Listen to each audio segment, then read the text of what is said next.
Нарын облысында игілікті жинақталған аймақтық административдік реформаның нәтижесін үнемделген 270 миллион сомға сатылған мына ул айыл чарба жана атайын техникалары элеттиктерин жеңил жерден орлорун колдон алары бышык. Ушундан улам быйылкы айыл чарба өнөктүгүндө бир катар салмактуу жумуштар болжолдонууда. Алар тиешелүү министрликтердин жана ири каржы уюмдарынын өкүлдөрүнүн катышуусундагы атайын форумда ортого салынып, обуктуу ойлор айтылды. Нурбек Мусалиев жетектеген Нур кооперативи 5 жылдан бери чөп ордуна жүгөр эгип, башкы басымды чыктуу тойтко сайт. Өткөн жылы 15 гектар аянтан 420 тонна жыйнашкан. Ал төртүлүктү кыштан чыгашасы чыгарууга кеңесир жетип, ашкандары сатыкка коюлган.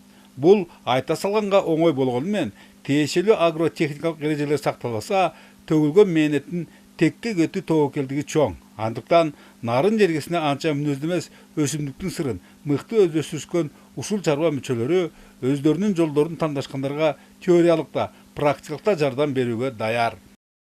Элге да тажрыйбабызды үйрөтүп, ушу облуска жайдык. Өзүбүздө болсо техникаларыбыз бар.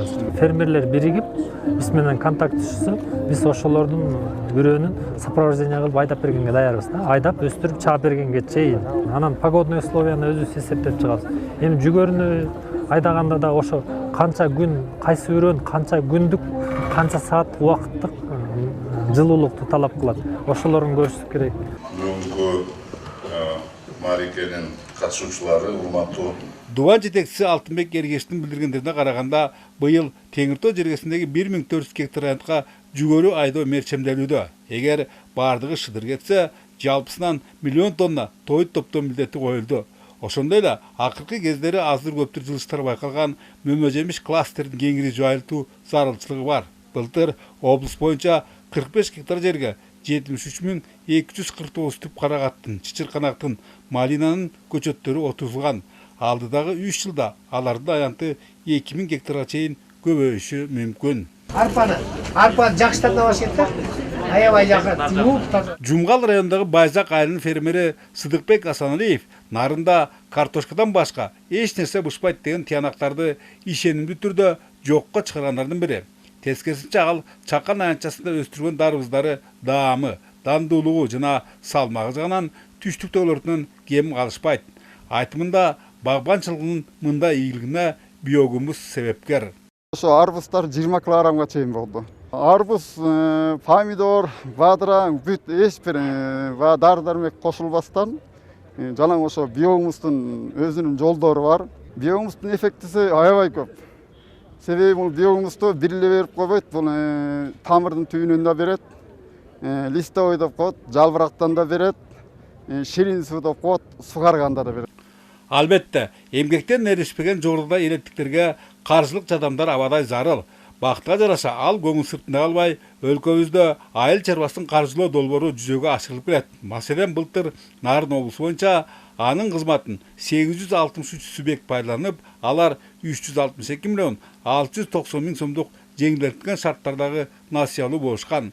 Бул самалык ушул жылда улантылып, Теңир Тоолуктарга 300 миллион сом бөлүнүү менен аны чыныгы ээлерине энчилөө милдеттери РСК, Айыл жана Керемет банктарына жүктөлгөн. Анын ичинде 270 миллион болсо мал чарбасына, дыйкан чарбасына болсо 30 миллион бөлүндү. Нарын районуна 58 миллион сом мал чарба багытына бөлүнгөн. Ошонун арасында 14 биздин жараны алышты. Мөөнөтү 2 жылга жылдык пайызы 10% менен. Дейингиси Агро 2024 форумунда агрардык секторго тиешеси бар бардык кызматтардын аракеттерине баалар берилип, алдыдагы милдеттер такталды. Чыгып сөйлөшкөндөрдүн пикирлеринде Нарын облусунда аздыр көптүр алга илгөрүүлөр бар. Анткени буга чейинки ачуу тажрыйбалар көрсөткөндөй, алакандар ысыкча колдор чогулган мына ушундай иш-чараларда айтылган сөздөрдүн айтылган жерде кала бергендигин көрсөткөн. Мисалы, мындан 3 жыл мурунку ушундай эле жыйында берилген орлордун көбү аткарылбай, мындан көбүн эсе дыйкандар жапа чегишүүдө.